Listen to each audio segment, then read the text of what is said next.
राधे कृष्ण। ओम नमो भगवते वासुदेवाय। ओम नमो नारायण। ओम केशवाय नमः। राम पुरुषोत्तम भगवान प्रणाम प्रभु। हे स्वामी, हम पर प्रसन्न हुए, आपन कृपा प्रसाद से सरोवर करें। हे भगवान, हम संसार सागर में डूब रहल, डर के राउर शरण स्वामी रक्षा करें। प्रणाम पुरुषोत्तम भगवान प्रणाम।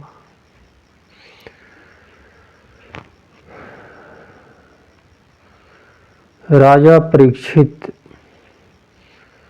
श्री सुखदेव जी से कहते, हे प्रभु, हे गुरुदेव, आपने बहुत यज्ञ की महिमा बताई, फिर भी इन सबों में सुलभ कौन सा है? अर्थात श्री सुखदेव जी ध्यान यज्ञ, तप यज्ञ, दर्भ यज्ञ, ज्ञान यज्ञ, दान यज्ञ, ऐसे ऐसे यज्ञ की महिमा राजा परीक्षित से बताते हैं। तो राजा परीक्षित प्रश्न करते हैं, हे प्रभु, इस कलिकाल में मनुष्य अनेक प्रकार से दुखी रहेंगे, तो सबसे सुलभ कौन सी यज्ञ होगा? श्री सुखदेव जी कहते, कलिकाल में दर्भ यज्ञ, तप यज्ञ, ध्यान यज्ञ आदि आदि बहुत से यज्ञ जो हैं वह कलिकाल में नहीं हो सकते। लेकिन श्री सुखदेव जी कहते, ज्ञान यज्ञ कलिकाल में रहेगा, अर्थात होगा। ज्ञान यज्ञ किसे कहते हैं? श्री सुखदेव जी राजा परीक्षित को कहते हैं कि कलिकाल में श्रीमद् भागवत कथा को श्रवण करना ही ज्ञान यज्ञ है, और इस ज्ञान यज्ञ को कलिकाल में भवसागर से पार करने वाला होगा। भगवान कहते, श्री सुखदेव जी कहते, भगवान द्वापर युग में जब अपने धाम को जाने लगे तो भगवान अपनी सारी शक्तियाँ, सारी कृपाएं, सारी ज्ञान भागवत गीता में रख दी, और भगवान श्री हरि कहते हैं कि कलिकाल में भागवत के द्वारा ही मनुष्य का कल्याण होगा। इस प्रकार श्री सुखदेव जी राजा परीक्षित से कहते, तो राजा परीक्षित श्री सुखदेव जी से कहते कि हे स्वामी, आप हमें भागवत की महिमा को बताएं। भागवत में कौन सी वर्णन है जो हमें, अर्थात सारे संसार को कल्याण कर सकती है? श्री सुखदेव जी कहते, राजा परीक्षित, भागवत में सर्वप्रथम सर्वश्रेष्ठ भगवान श्री कृष्ण की लीला बताई गई है। यह लीला मनुष्य को कल्याण प्रदान करने वाली है। जो मनुष्य भगवान का लीला का श्रवण करते हैं उनके ऊपर भगवान श्री हरि प्रसन्न होते हैं और उस व्यक्ति का मन सत की ओर भागने लगता है। राजा परीक्षित कहते, गुरुदेव, भगवान श्री कृष्ण की बाल लीला का आप मुझे वर्णन करें। इस प्रकार श्री सुखदेव जी कहते, भगवान श्री कृष्ण ब्रजमंडल में नाना प्रकार की लीलाएं करते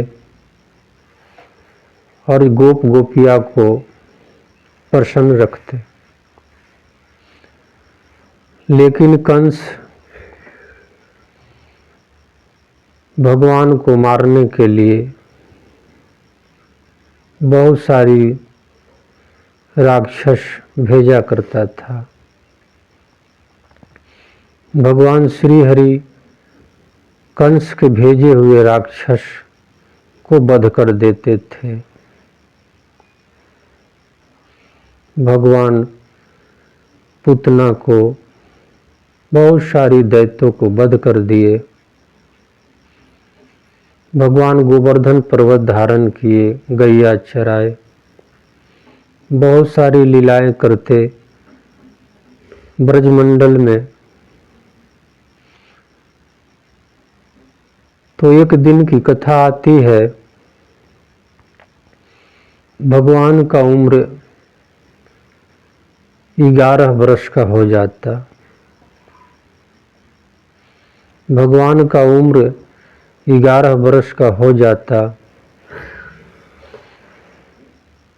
और 11 वर्ष के अंदर में बहुत सारे राक्षसों को कंस ने भेजा। प्रभु ने उसे वध कर देते। तो देवर्षि नारद जी एक दिन कंस के पास चले आते हैं और नारद मुनि कहते, कंस, ये तुम्हारे जो राक्षस को वध करते हैं ना, वह देवकी के 8वें पुत्र हैं।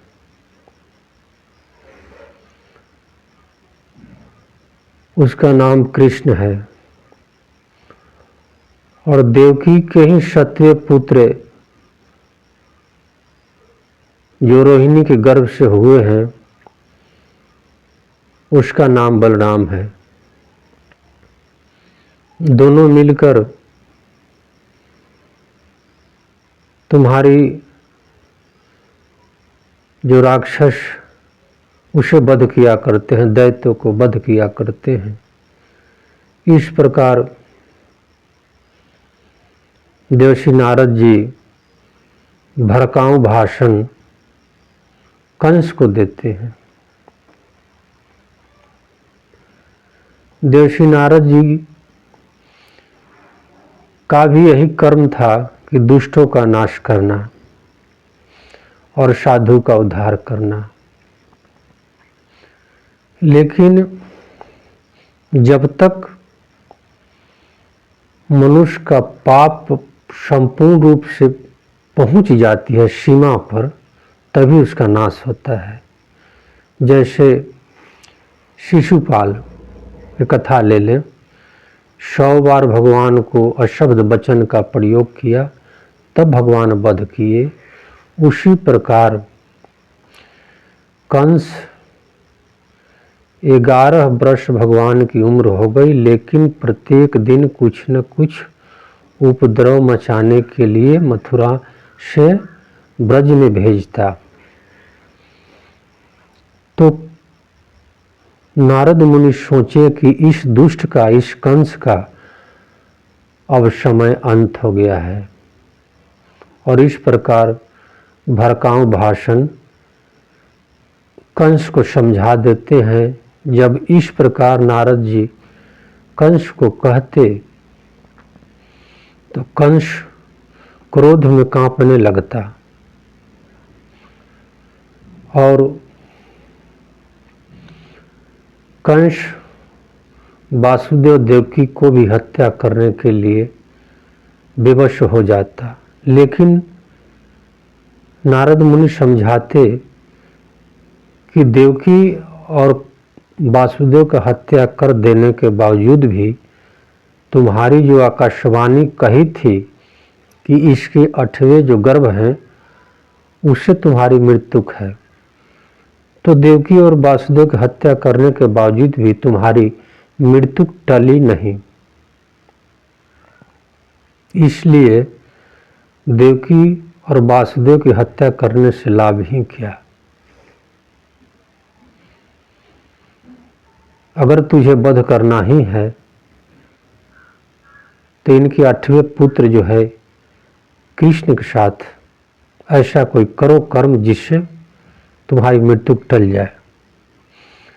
इस प्रकार देवर्षि नारद जी भड़काऊ भाषण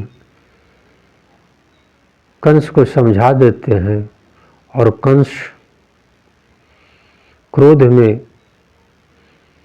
चिंता में, भय में व्याकुल हो जाता है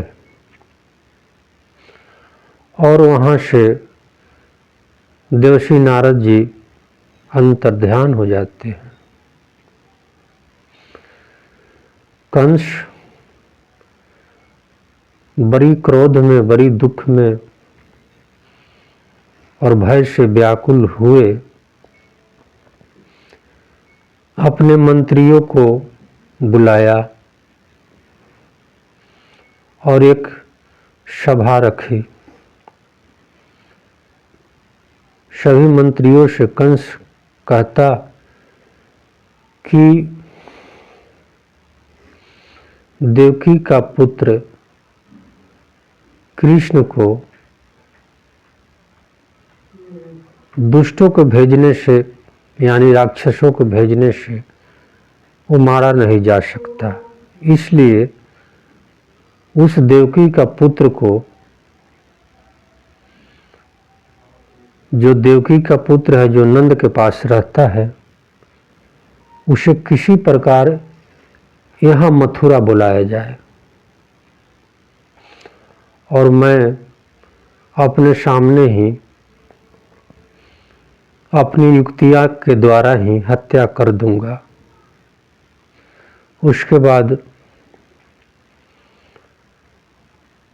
बलराम और कृष्ण की हत्या करने के बाद वासुदेव और देवकी का भी हत्या कर दूंगा। उसके बाद हमारे जो चाचा देवक हैं ना, उनको भी हत्या कर दूंगा। फिर ब्रज में जितने रहने वाले गोप हैं उनको हत्या करके मैं सुरक्षित हो जाऊंगा। सभी मनुष्य यही सोचते हैं कि हमारी मृत्यु न हो, सबको यही सोचता है, लेकिन मृत्यु से कोई नहीं बचा, मृत्यु से कोई नहीं बचा। लेकिन कंस यही सोचा करता कि जब मैं कृष्ण का हितैषी का हत्या कर दूंगा तो हमारी मृत्यु टल जाएगी और मैं अमर हो जाऊंगा, अर्थात हमारे जरासंध बहुत सारी राक्षस से मित्रता है और मैं स्वर्ग पर भी अधिकार जमा लूंगा। इस प्रकार कंस अपने मंत्रियों के साथ मीटिंग करता और कंस कहता कि यहाँ पे मथुरा में एक धनुष यज्ञ किया जाए, एक धनुष यज्ञ किया जाए और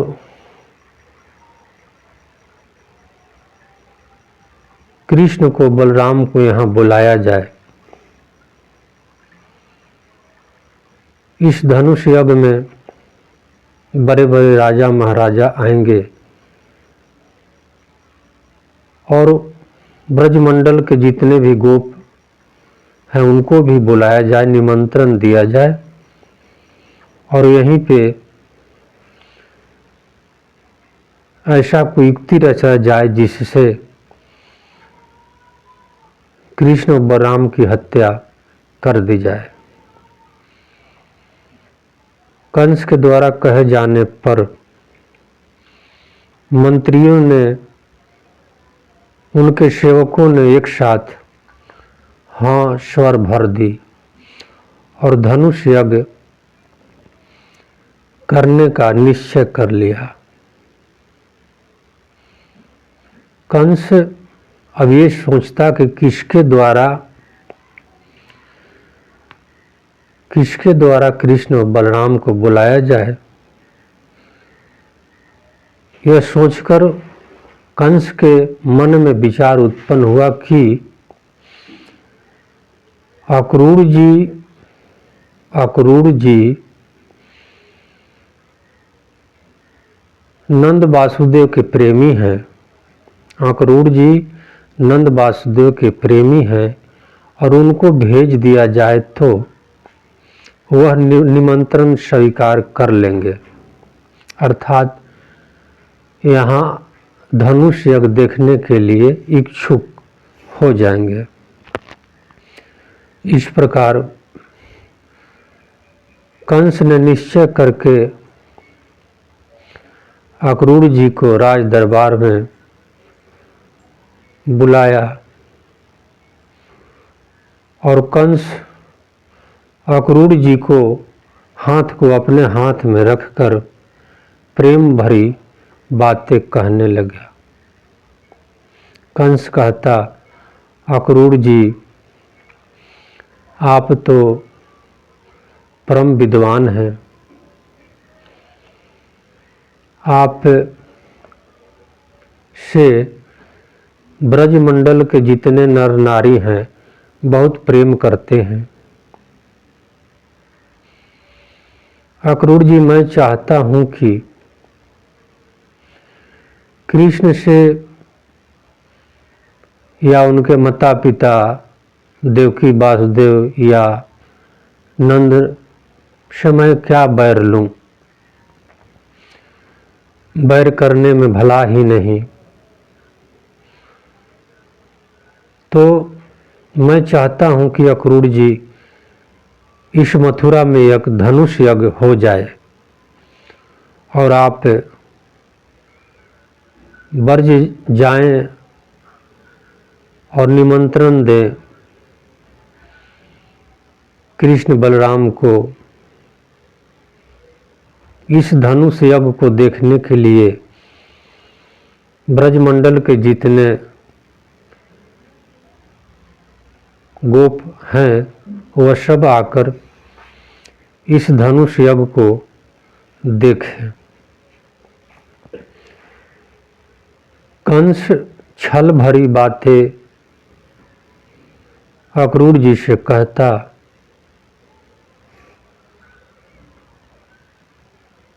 लेकिन अक्रूर जी सब जान गए कि कंस का मन में क्या है। फिर भी अक्रूर जी सोचते कि कंस का अगर आज्ञा को पालन नहीं किया जाए तो कंस हमारे परिवार का अनिष्ट कर सकता है। इस प्रकार अक्रूर जी सब जानते हुए भी कंस का आज्ञा स्वीकार कर लेते हैं, लेकिन कहते, अक्रूर जी कहते, महाराज कंस, ईश्वर ने जो रचा है वही होता है, ईश्वर ने जो सोचा है वही होता है, जो भाग में लिखा हुआ है वही होता है। जैसा आपने जैसा कर्म किया है उसी का फल मिलता है। लेकिन मनुष्य बचने के लिए क्या क्या उपाय कर डालते हैं, क्या क्या उपाय कर डालते हैं। इसी प्रकार अक्रूर जी कंस को कहते, लेकिन कंस भी मुस्कुरा करके कहता कि अक्रूर जी आप ब्रज को जाइए और हमारा न्योता उनको सुनाइए। अक्रूर जी ये समाचार सुनकर और कंस की आज्ञा को पालन करके कहते कि कल प्रातः काल ब्रजमंडल में जाऊंगा, और इतना कंस से कहकर अपने घर को चले गए। राधे कृष्ण, राधे कृष्ण।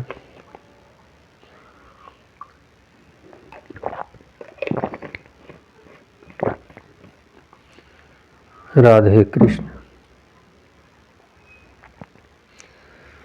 अक्रूर जी अपने घर चले गए।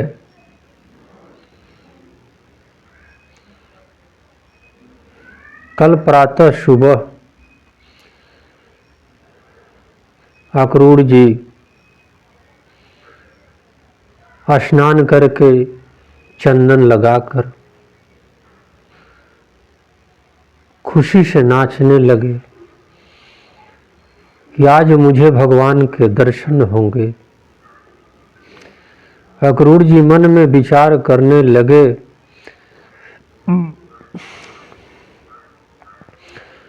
कि आज मुझे भगवान से दर्शन होंगे। बड़े बड़े ऋषि मुनि भगवान को मूर्ति को ध्यान करते हैं, लेकिन आज मुझे प्रत्यक्ष ईश्वर का दर्शन होंगे। अक्रूर जी मन में विचार करते, मैंने कौन सा पुण्य कर्म किया, मैंने कौन सा बड़ा दान किया, मैंने कौन सा भारी तप की। इस प्रकार अक्रूर जी मन में विचार करते और प्रातः काल रथ पे सवार होकर ब्रज के लिए यात्रा करते हैं। अक्रूर जी ब्रज जाने के लिए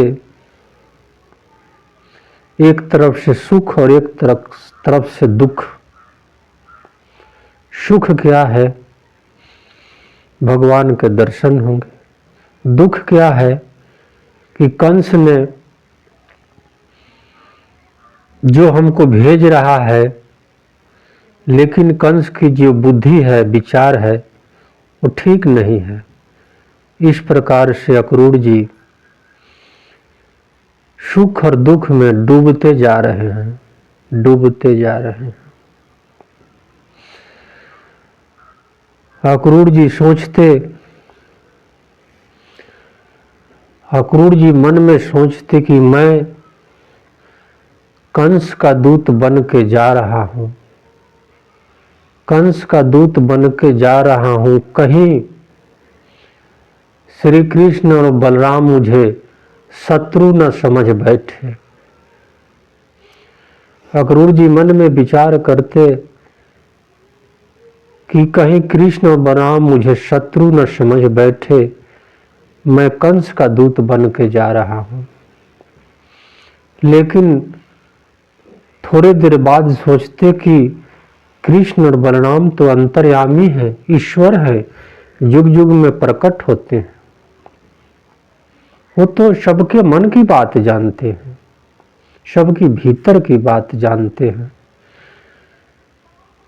इस प्रकार अक्रूर जी मन में विचार करते कि नहीं नहीं, भगवान मुझे शत्रु नहीं समझेंगे, क्योंकि प्रभु अंतर्यामी है, सबके हृदय की बातों को जानने वाले हैं।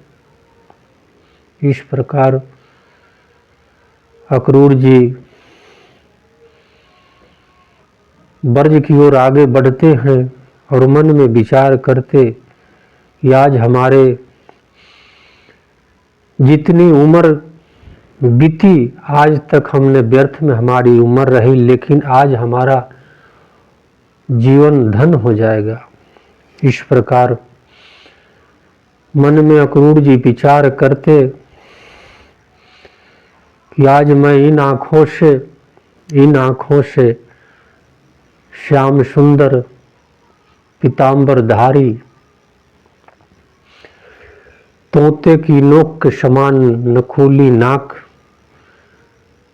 घुंघराले बाल, पीताम्बर, वर्णमाला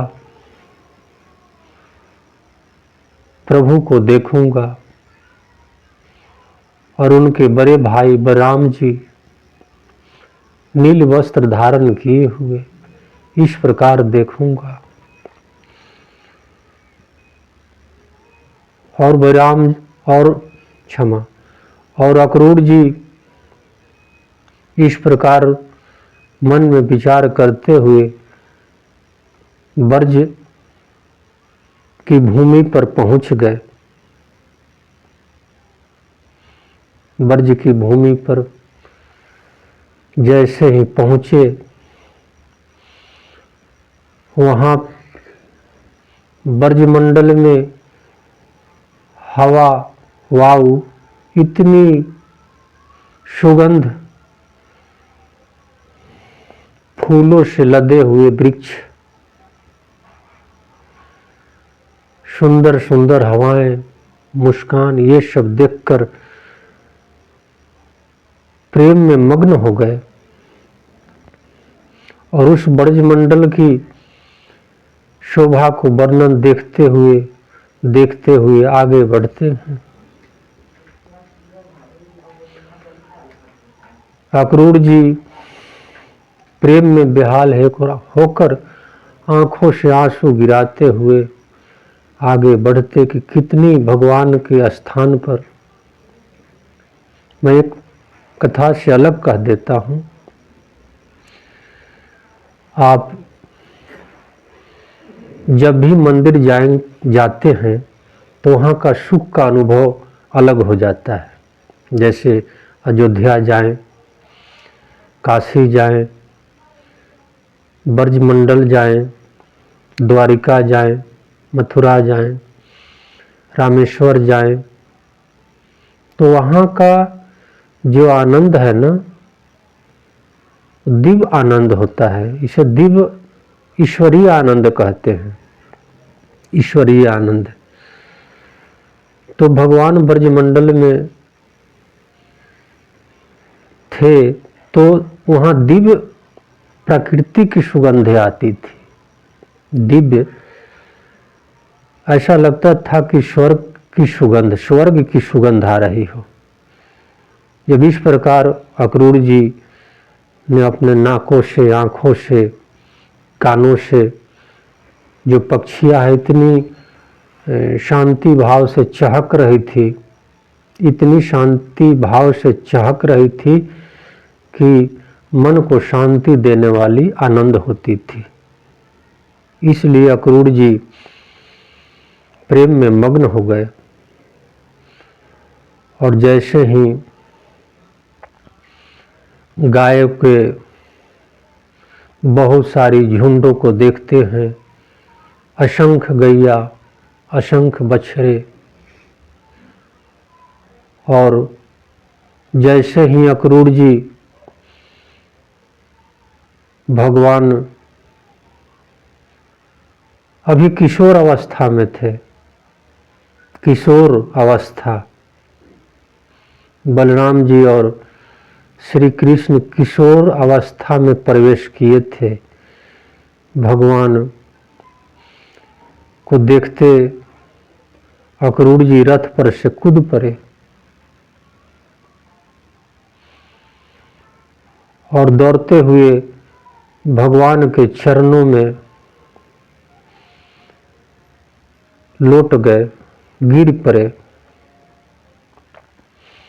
भगवान श्री हरि, भगवान श्री कृष्ण गैया को निहारते, गैया को पूछते। भगवान की मुस्कान की क्या, गैया भी भगवान को चाटने लगती। जब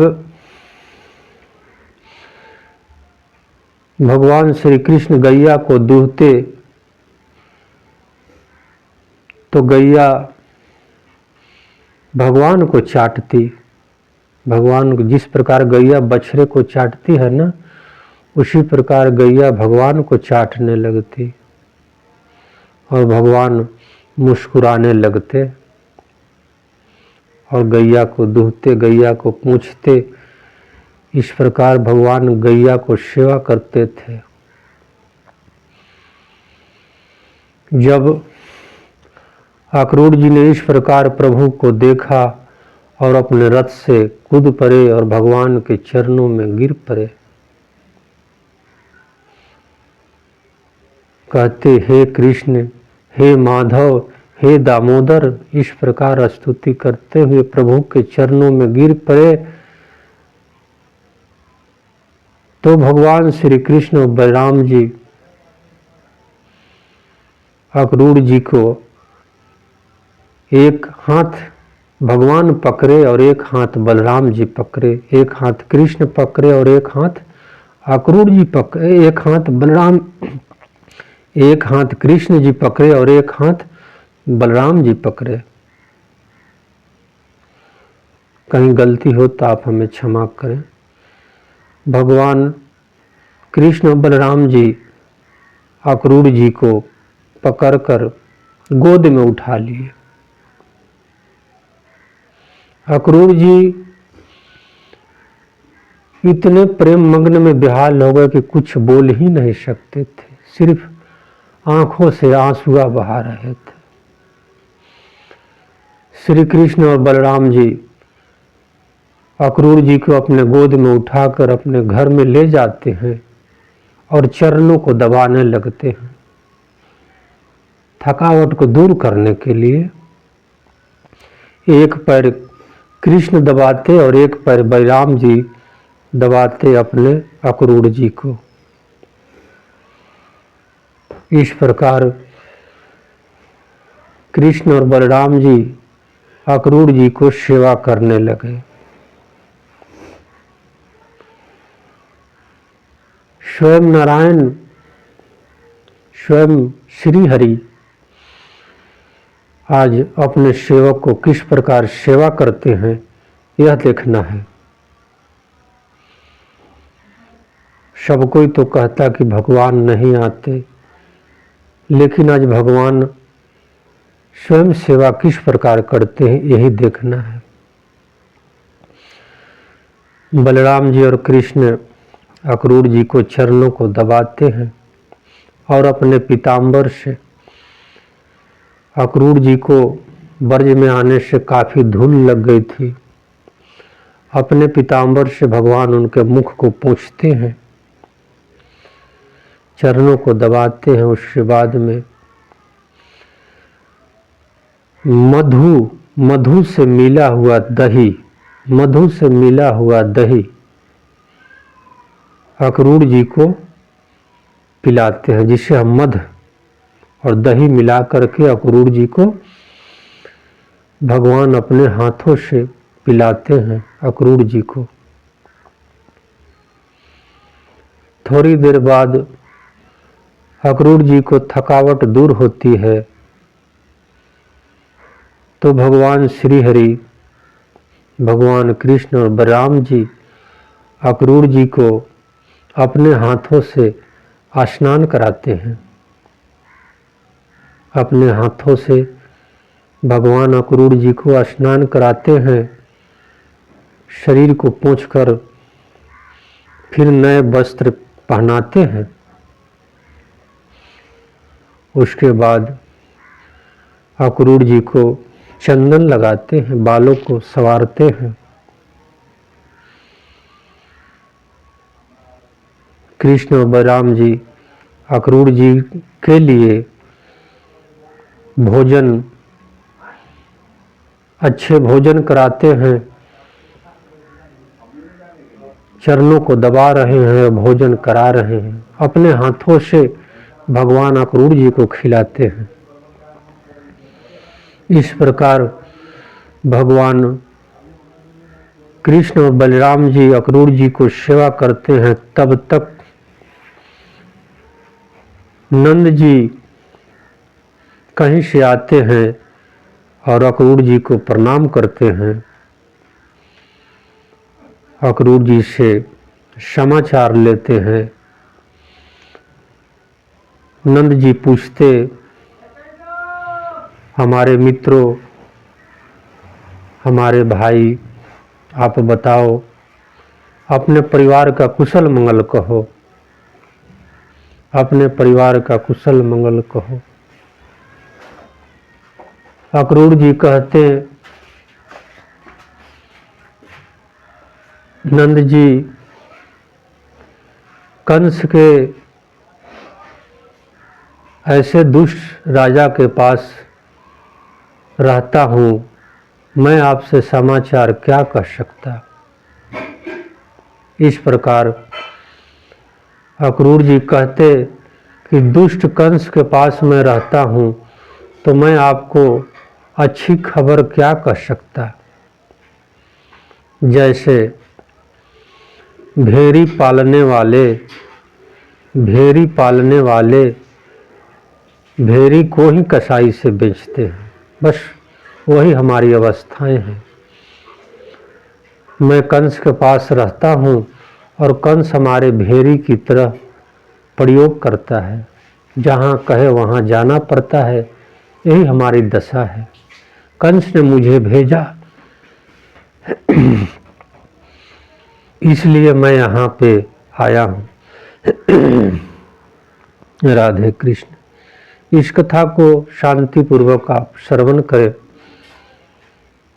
आपको जरूर आनंद आएगा। भगवान का महिमा काफी आनंद देने वाली होती है।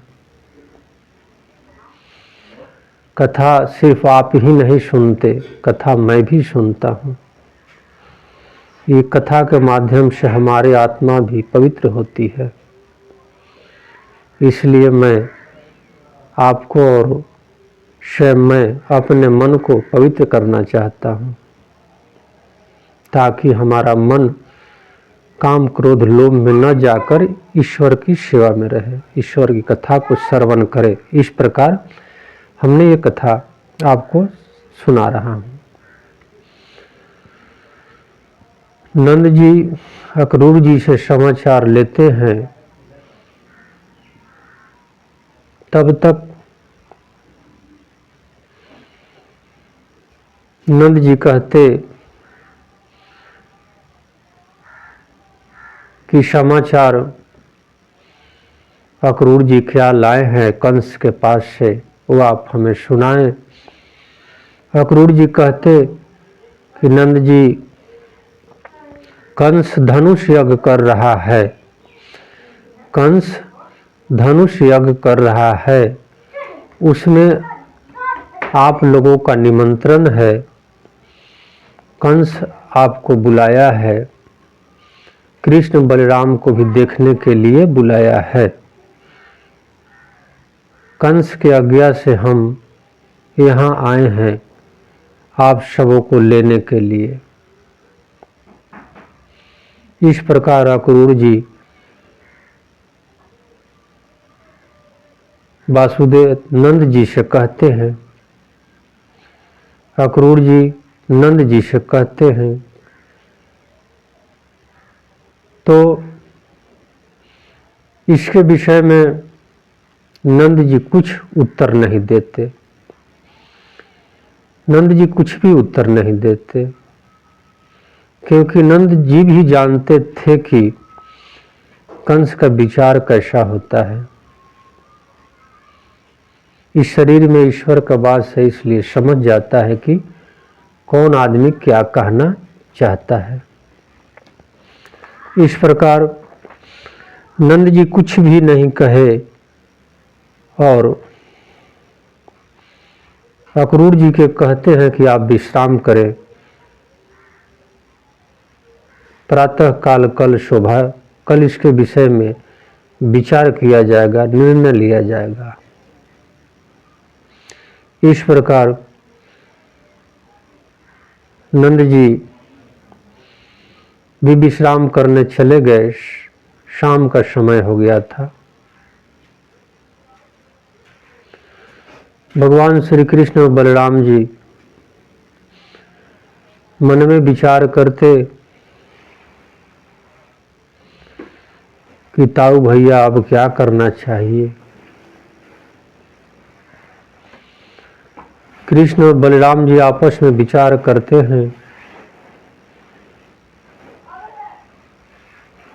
बलराम जी कहते, कृष्ण अब हम लोगों को मथुरा चलना चाहिए।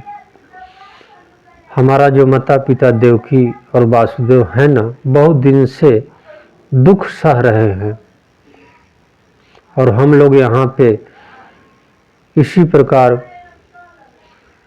रहते हैं। ये ठीक नहीं है, माता पिता को रक्षा करनी चाहिए। और कृष्ण और बलराम मन में विचार करते हैं कि कल हम लोग कंस के धनुष यज्ञ देखने के लिए जाएंगे। इस प्रकार मन में विचार करके अक्रूर जी को सुला देते हैं और कल जाने की तैयारी में भगवान श्री कृष्ण लग जाते हैं। भगवान श्री कृष्ण मन में विचार करते कि कल प्रातः काल जाना है, लेकिन गोपिया अर्थात राधा रानी का क्या होगा। राधा रानी बहुत दुखी हो जाएगी। लेकिन सुख और दुख तो ये मृत्युलोक है ना, ये तो होता ही रहता है। लेकिन मनुष्य का धर्म बनता है धर्म के अनुसार से चलना, अपने कर्तव्य को पालन करना। इस प्रकार कृष्ण मन में विचार करते हैं कि राधा रानी को सूचना देना चाहिए, राधा रानी से मिलना चाहिए और राधा रानी से आज एक ही रात बचा, मिल लेना चाहिए। और भगवान कृष्ण राधा से मिलने के लिए, आप ध्यान रखें कि रात्रि के समय हो गई थी, गोपियाँ भी अपने घर में चली गई थी। लेकिन भगवान को अभी और इसी वक्त गोपिया से मिलना था या राधा रानी से मिलना था। इसलिए भगवान अर्धरात्रि के समय में अपने बांसुरी की तान छेड़ते हैं। जब भगवान ने रात्रि के समय में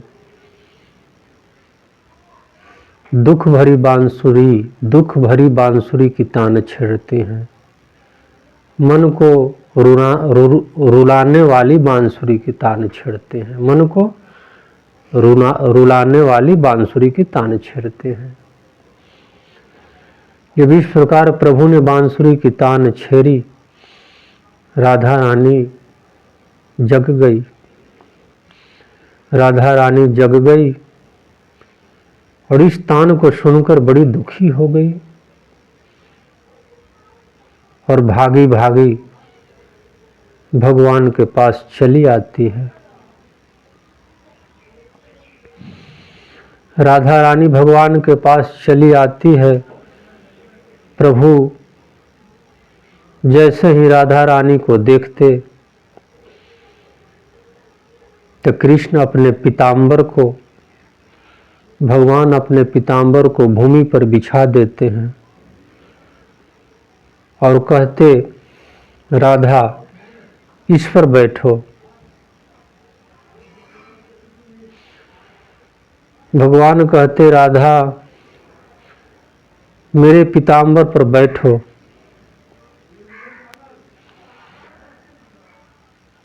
भगवान कहते कि मैं रहूं या ना रहूं, बांसुरी के स्वर को सुन लो। बांसुरी के तान तुझे बहुत अच्छा लगता है ना। इस प्रकार राधा रानी को अपने पीताम्बर पर भगवान बैठाते हैं और स्वयं भूमि पर बैठकर बांसुरी की तान को छेड़ देते हैं। भगवान अपने नेत्रों को बंद करके बांसुरी की तान छेड़ते हैं, लेकिन राधा रानी मन में सोचने लगी कि कृष्ण मैं रहूं या ना रहूं, मैं रहूं या ना रहूं, बांसुरी का स्वर तुझे अच्छा लगता है। ये क्या बात कही, ये क्या बात कही। भगवान बांसुरी के तान नेत्रों बनकर छेड़े हुए हैं और राधा रानी ये सोचती कि कृष्ण ये क्या कहा कि मैं रहूं या ना रहूं। इस प्रकार राधा रानी व्याकुल होने लगी कि कब कृष्ण बांसुरी का तान बंद करे। लेकिन भगवान तो सब जानते हैं ना कि मैं जब बांसुरी का तान बंद कर दूंगा तो राधा रानी हमसे यही पूछेगी, इसलिए भगवान बांसुरी के तान बंद नहीं करते, स्वर को बंद नहीं करते। लेकिन राधा रानी बेकाबू हो गई और भगवान को बांसुरी पकड़ लेती और छीन लेती। राधा रानी कहती कि आपने अभी कहा कि मैं रहूं या ना रहूं, बांसुरी का जो स्वर है तुझे अच्छा लगता है, लेकिन रहूं या ना रहूं इसका अर्थ क्या होता है, अर्थ क्या होता है।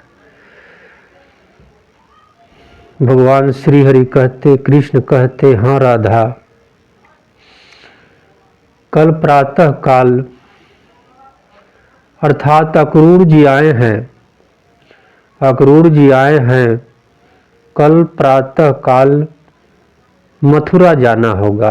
अर्थात अक्रूर जी मुझे लेने के लिए आए हैं, मथुरा ले जाने के लिए आए हैं, इसीलिए मैं तुझसे मिलने के लिए चला आया हूं। जब इस प्रकार कृष्ण राधा से कहते कि अक्रूर जी आए हैं, तो राधा जिस प्रकार फूल जो होता है ना खिला हुआ लेकिन पाला से सिकुड़ जाता, उसी प्रकार जब भगवान कहे कि अक्रूर जी आए हैं, कृष्ण कहते कि अक्रूर जी आए हैं, तो राधा रानी सूख गई, इतनी दुखी हो गई, इतनी दुखी हो गई कि वह कांपने लगी, रोने लगी, बिलखने लगी। अब इस भाव को ध्यान देना है गंभीर से कि भगवान को अब ब्रज में आना नहीं है, भगवान को अब ब्रज में आना नहीं है, लेकिन भगवान कहते कि राधा मैं आऊंगा, मैं 1-2 रोज में चला आऊंगा। राधा रानी कहती कि श्वास लेने से पहले मैं आपको ध्यान करता हूं। राधा रानी कहती कि श्वास लेने से पहले मैं आपका स्मरण करता हूं, मैं आपका ध्यान करता हूं, लेकिन आप कहते कि मैं 2-4 रोज में चला आऊंगा। राधा रानी कहती कि 2-4 रोज ये हमारे लिए एक युग के समान है, जैसे कलयुग एक युग के समान है। इस प्रकार राधा रानी कहती और भगवान को अपने पास खींच लेती, भगवान को दुलारने लगती, रोने लगती। भगवान आप याद रखें, जब प्रभु प्रसन्न होते हैं ना तो सब कुछ संभव हो जाता है, लेकिन जब भगवान मुंह मोड़ लेते हैं तो सब कुछ विपरीत लगता है। यही बात राधा रानी के साथ हो गई। राधा रानी भगवान को दुलारती, लेकिन भगवान मुस्कुराते भी नहीं। भगवान राधा रानी के ऊपर दृष्टि भी नहीं डालते। भगवान कहते कि मैं आऊंगा। इस प्रकार राधा रानी कहती, कृष्ण अगर जाना ही है तो इस वन में बहुत सारी लकड़ियां हैं, चिता जलाओ और मुझे उस पर आज्ञा दो, मैं अग्नि में जल जाऊंगा, लेकिन तुम मुझे छोड़कर मत जाओ। राधा रानी कहती कि मैं तुम्हारे बिना जीवित नहीं रह सकता, जीवित नहीं रह सकता। इस प्रकार गोपिया भगवान को कहती, लेकिन जब तक जितना दिन जिसका समय होता है उतना दिन तक ही रहना पड़ता है। समय बड़ी बलवान होती है, समय बहुत बलवान होता है। इस बात को हम लोग ध्यान रखें। राधा रानी कितना भी प्रभु को कहे, लेकिन प्रभु मुस्कुराते नहीं। ऐसे करते करते रात्रि का 4 अर्थात बहुत ब्रह्मा मुहूर्त आ गई। 4 बज गए। बलराम जी सोचते कृष्णा राधा के पास गया होगा, इसलिए ब्रह्मा मुहूर्त आ गए। कृष्ण को बुलाना चाहिए, स्नान करना होगा, फिर मैया को समझाना होगा, अपने पिताजी को समझाना होगा, बहुत सारी अभी कार्य है। और ब्रह्मा मुहूर्त आ गई, इसलिए बलराम जी कृष्ण को खोजते हुए वन में चले जाते हैं। और बलराम जी श्री कृष्ण के पास पहुंचकर कहते कि कृष्ण ब्रह्मा मुहूर्त आ गया, ब्रह्मा मुहूर्त आ गई, चलो स्नान करते हैं। भगवान श्री कृष्ण कहते, हाँ ताऊ भैया चलना चाहिए। और एक हाथ को बलराम जी पकड़ते हैं और एक हाथ को राधा रानी भगवान को पकड़ती। राधा रानी भगवान को एक हाथ पकड़ लेते, लेकिन थोड़ी ही देर बाद बलराम जी भगवान को अपनी तरफ खींच लेते और आगे बढ़ जाते। भगवान जैसे ही राधा रानी से दूर हुए, राधा रानी मन में विचार करती कि मैं कृष्ण को नहीं जाने दूंगा, मैं कृष्ण को जाने नहीं दूंगा। इस प्रकार विचार राधा रानी करती और सभी गोपिया को एकत्र करती। सभी गोपियाँ एक साथ मिलकर कहते कि मैं कृष्ण को नहीं जाने दूंगा, उसके रास्ते पर मैं लेट जाऊंगा। राधा रानी कहती कि कृष्ण जिस रास्ते से जाएंगे वहां मैं लेट जाऊंगा। इस प्रकार गोपियाँ आपस में मन में विचार करती कि आज हमारे भाग ठीक नहीं, ईश्वर हमसे प्रतिकूल हो गए हैं। इस प्रकार गोपियां विलाप करती रोती भगवान कृष्ण और बलराम जी मन में विचार करते कि ताऊ भैया मैया जाने नहीं देगा, लेकिन दोनों भाई विचार करते कि जाना तो है ना, किसी भी हालात में जाना तो है ना। इस प्रकार बलराम और कृष्ण यशोदा रानी के पास, रोहिणी रानी के पास गए और कहने लगे, मैया आप मुझे स्नान करा दो, नए नए वस्त्र को पहनवा दो, मैं अपने मामा कंस का धनुष यज्ञ देखने जाऊंगा। अक्रूर जी आए हैं ना। जैसे ही कृष्ण ये बात अपनी मैया से कहते हैं तो यशोदा रानी कहती, नहीं कृष्ण, तुम तो अभी बालक है, तुम तो अभी बालक है, तुम मेरे पास रहेगा, तुम्हारे बाबा जाएंगे।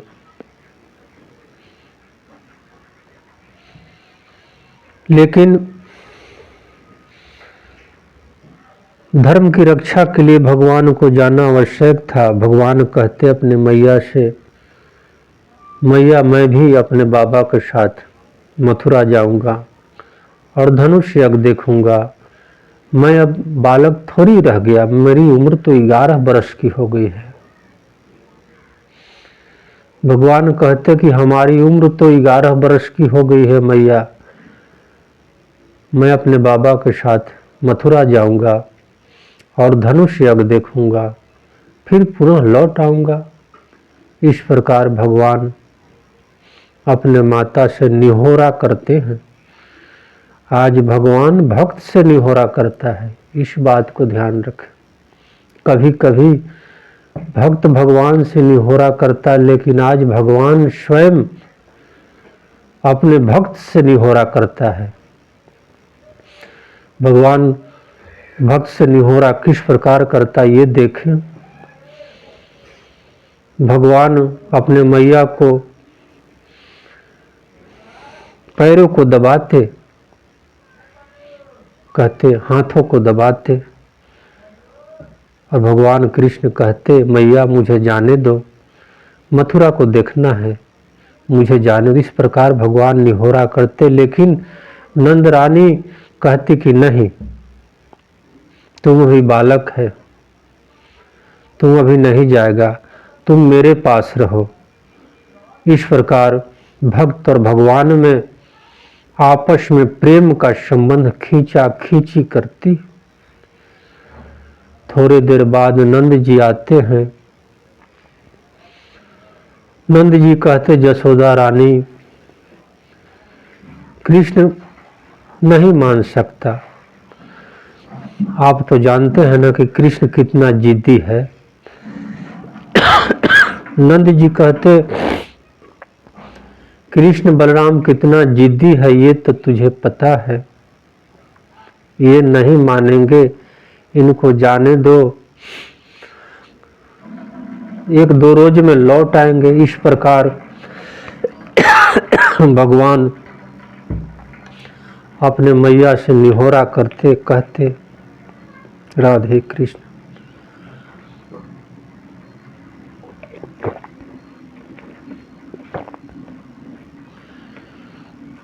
भगवान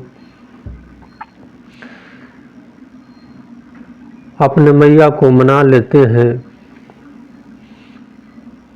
यशोदा रानी रोती हुई भगवान को तैयार करती, चंदन लगाती, वस्त्र पहनाती, और यशोदा रानी अपने पुत्रों को गैया से, अपने पुत्रों को ले जाकर गैया गाय को पूजन करवाती। जसोदा रानी कहती कि गाय में सभी देवताओं का वास होता है, इसलिए कृष्णा चलो गैया को प्रणाम कर लो, गाय तुझे रक्षा करेगी। इस प्रकार जसोदा रानी अपने पुत्रों को गाय को ले जाती है, गाय के पास पूजन करवाती, भगवान गैया को रोली लगाते। इस प्रकार पूजन करने के पश्चात बहुत सारे गोप सज धज कर मथुरा जाने के लिए एकत्र होते हैं। बहुत सारी छकरे की व्यवस्थाएं की जाती है। रास्ते में खाने के लिए दही, खीर, ये सब मटके में भर भर कर व्यवस्थाएं की जाती है। कुछ उपहार के रूप में कंस के लिए भी रखा जाता है। इस प्रकार सात्विक भोजन की व्यवस्थाएं भी की जाती है। भगवान के जितने गोपाल बाल मित्र थे वे सब भगवान के साथ जाने के लिए बड़े खुशी में थे।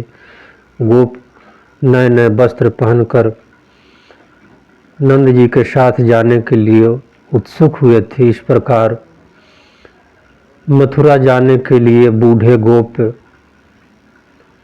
सज धज कर तैयार हो गए। अब गोपिया की दशा को सुनी जाए। गोपिया एक साथ एकजुट होकर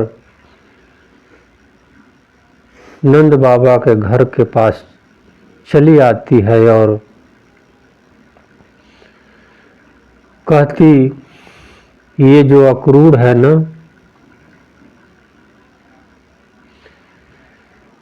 यही हमारा काल बनकर आया है। भगवान हमारे विपरीत हैं। ये अक्रूर जो है ना, यही क्रूर है, यही आज हमारा सुख को छीनने आया है। इस प्रकार गोपिया अक्रूर जी को उलाहना देता, डांटता, लेकिन अक्रूर जी भी कुछ नहीं बोलते।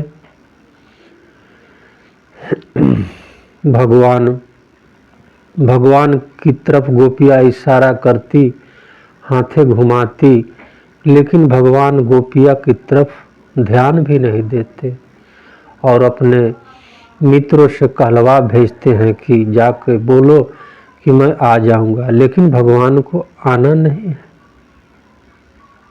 इस प्रकार गोपिया भगवान के देखने के लिए, भगवान से मिलन करने के लिए, निहारने के लिए ताकने लगी, रोने लगी, चिल्लाने लगी।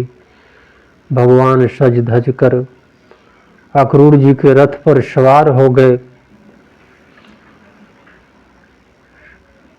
जैसे ही भगवान ब्रज से विदा लेते हैं तो ब्रज के जितने बूढ़ी मैया गोपिया थी रोने लगी और जो युवती गोपिया थी वह तो भगवान को घेरा बंदी कर लिया, अर्थात जिस मार्ग से जा रहे थे उस मार्ग पर ही लेट गया। जैसे ही भगवान की रथ आगे बढ़ा तो भगवान देखते हैं कि रास्ते पर भी सब गोपियां लेटी हुई है। भगवान रथ से नीचे उतरकर राधा रानी को समझाते, कहते कि मैं चला आऊँगा। किसी प्रकार समझाकर गोपिया को रास्ते से हटाते हैं और रथ को आगे निकालते हैं। गोपिया जैसे ही रथ आगे बढ़ी, गोपिया भी पीछे से रथ के पीछे से दौड़ने लगी और कहने लगी, हरे कृष्ण हे नाथ नारायण वासुदेवाय। इस प्रकार जय श्री कृष्ण जय श्री कृष्ण जय श्री कृष्ण, कृष्णा गोविंदाय दामोदराय माधवाय। इस प्रकार नाना प्रकार के नामों से भगवान की स्तुति करने लगी और रथ के पीछे दौड़ने लगी। लेकिन कुछ ही देर बाद भगवान का रथ आगे निकल गया। जैसे ही गोपियाँ, जैसे ही राधा रानी भगवान को रथ दिखाई नहीं दी तो राधा रानी उस धरती पे गिर पड़ी और बेहोश हो गई। जय श्री कृष्ण, जय श्री कृष्ण, जय श्री कृष्ण, जय श्री कृष्ण, जय श्री कृष्ण, जय। इस प्रकार राधा रानी भगवान को नामों को स्तुति करने लगी और एक पत्थर की मूर्ति की भांति पत्थर की तरह बन गई और ध्यान में मस्त होकर जय श्री कृष्ण, जय श्री। ये कथा हमने भगवान की महिमा गाई।